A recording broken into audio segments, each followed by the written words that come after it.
Salut à tous et bienvenue dans ce nouveau décryptage. Aujourd'hui, on s'attaque à un sujet qui fait souvent couler beaucoup d'encre, mais qu'on va regarder à la loupe avec des données froides et précises, la délinquance juvénile. L'idée ici, ce n'est pas de rester en surface, non. On va littéralement décortiquer les chiffres, la criminologie et surtout suivre ce fameux effet domino. Vous savez, cet impact qui part du jeune lui-même et qui finit par ricocher sur sa famille, puis sur la société tout entière. Allez, c'est parti. Au menu d'aujourd'hui, on va faire simple et structuré. 1. Les vrais chiffres de la délinquance. 2. L'influence des potes et des médias. 3. Ce que ça coûte au délinquant lui-même. 4. L'onde de choc sur les familles. Et pour finir, le point 5, la facture globale pour notre société. On attaque donc tout de suite avec notre première partie, les chiffres purs et durs de la délinquance. Et on commence avec un chiffre qui donne un peu le vertige, 148 000. Ça, selon l'Alliance des avocats pour les droits de l'homme, c'est le nombre de mineurs qui ont été impliqués dans des affaires pénales en France, rien que sur l'année 2021. C'est énorme. On remarque d'ailleurs dans ces dossiers une surreprésentation de jeunes qui viennent de milieux sociaux assez difficiles. Ce qu'il faut vraiment retenir ici, c'est qu'on ne parle pas d'un petit phénomène à la marge, pas du tout. C'est une réalité statistique massive qui mobilise une énorme partie de notre système pénal. Mais attendez, voici une stat qui remet un peu les pendules à l'heure. En criminologie, on sait que commettre un délit, c'est souvent presque inhérent à l'adolescence elle-même. Tenez-vous bien, entre 80% et 95% des jeunes de 12 à 18 ans avouent avoir posé une action interdite par la loi au moins une fois.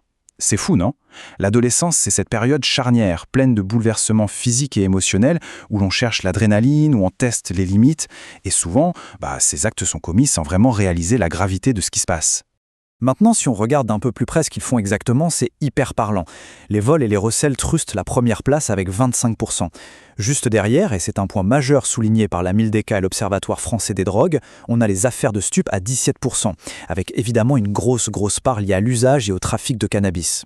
Ensuite, on retrouve les violences volontaires à 15%, à égalité d'ailleurs avec les infractions routières. Ce qui est super intéressant quand on croise ces données, c'est qu'il y a une vraie chronologie. Le type de délit évolue presque mécaniquement avec l'âge. Regardez bien, ça commence vers 12 ans, mais chaque infraction a son âge d'or, si je puis dire. À 14 ans, c'est le pic pour les infractions sexuelles. À 16 ans, les vols et les violences montent en flèche. À 18 ans, bim, c'est le pic des stupes. Et vers 22 ans, ce sont les infractions routières qui prennent le relais. Il y a un calendrier presque prévisible de la transgression. Pour finir sur les stats, il faut bien comprendre que finir condamné par un juge, ce n'est pas si rare. Prenons les générations nées en 86 et 87. 21% des hommes ont été condamnés au moins une fois pour des actes commis entre 10 et 24 ans. C'est plus d'un homme sur 5. Et de l'autre côté, on a un contraste hallucinant, seulement 3% chez les femmes. La délinquance juvénile qui finit par une condamnation, c'est donc un truc massivement masculin, il n'y a pas photo. Passons à notre deuxième partie, l'influence des pairs et des médias. On ne va pas s'éterniser sur les causes profondes, mais il faut quand même se demander quels sont les catalyseurs du passage à l'acte. À cet âge-là, la pression du groupe, la pression des gangs, c'est un moteur ultra puissant. Ajoutez à ça un espace médiatique qui, soyons honnêtes, banalise pas mal la violence et glorifie parfois des modèles de réussite liés à la criminalité.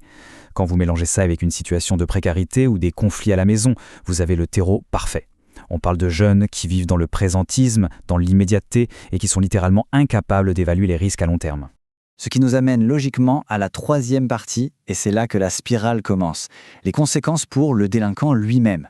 Une fois que la ligne rouge est franchie, c'est un vrai rouleau compresseur qui se met en marche, et la trajectoire descendante est implacable. D'abord, il y a la stigmatisation psychologique, qui mène tout droit à l'exclusion sociale. Mais le vrai coup de grâce institutionnel, c'est le casier judiciaire.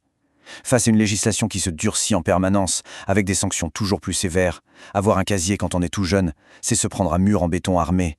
Ça bloque les études, ça ferme définitivement les portes de l'emploi. Bref, ça rend la réinsertion extrêmement complexe.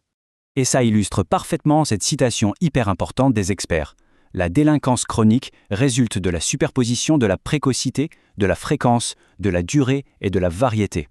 En clair, les études sont catégoriques. Le fait de commettre ses premiers délits avant l'âge de 12 ans, c'est le meilleur prédicteur et de très loin d'une délinquance qui va durer toute la vie.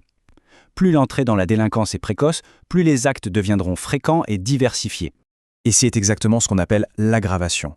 Heureusement, la majorité des jeunes voient leur comportement se calmer au début de la vingtaine. Mais une minorité, elle, s'enfonce et persiste dans cette trajectoire criminelle jusqu'à l'âge adulte. Ils délaissent petit à petit les délits mineurs pour s'engager dans des crimes graves, souvent avec des violences directes contre les personnes. C'est une véritable accélération. Et avec un cadre pénal qui ne laisse plus rien passer, ils se prennent de plein fouet la sévérité de la loi, risquant jusqu'à la prison à perpétuité. Élargissons maintenant la focale avec notre quatrième partie, l'impact sur les familles. Parce que oui, la délinquance, ça ne se vit jamais en vase clos. La deuxième onde de choc vient frapper de plein fouet l'unité familiale. Les familles portent un double fardeau, c'est terrible. D'un côté, le désastre émotionnel, un stress permanent et des traumatismes qui viennent souvent ravager des dynamiques familiales qui étaient déjà fragiles. Et de l'autre côté, une réalité brutale, le poids économique. Entre les frais de justice interminables et tous les coûts pour essayer de réhabiliter le jeune, c'est une charge écrasante. Et enfin, dernière étape de notre décryptage, la partie 5, les coûts pour la société.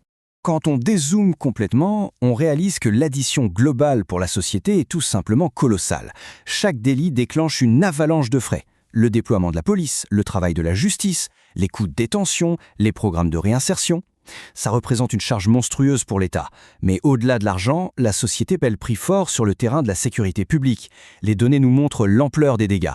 Du vandalisme, des vols, mais aussi des crimes d'une violence inouïe, comme des braquages, des viols ou des kidnappings. Le résultat inévitable de tout ça, une explosion du sentiment d'insécurité dans nos rues. Ce qui nous amène à une réflexion finale essentielle, la vraie question qu'il faut se poser. On a vu les chiffres, on a compris la spirale infernale de l'aggravation face à une loi plus dure, et on a mesuré l'impact dévastateur sur les familles et sur nous tous. Le fait le plus marquant qu'on a découvert, c'est que franchir la ligne rouge avant l'âge de 12 ans détermine souvent le reste d'une vie. Alors la question qui s'impose, c'est celle-ci. Puisque cette précocité, c'est le vrai point de bascule, comment notre société peut-elle innover pour intervenir et briser ce cycle bien avant d'atteindre le point de non-retour? C'est vraiment le grand défi que ces données nous lancent aujourd'hui. Merci à tous d'avoir suivi cette analyse, on se dit à très vite pour un prochain décryptage.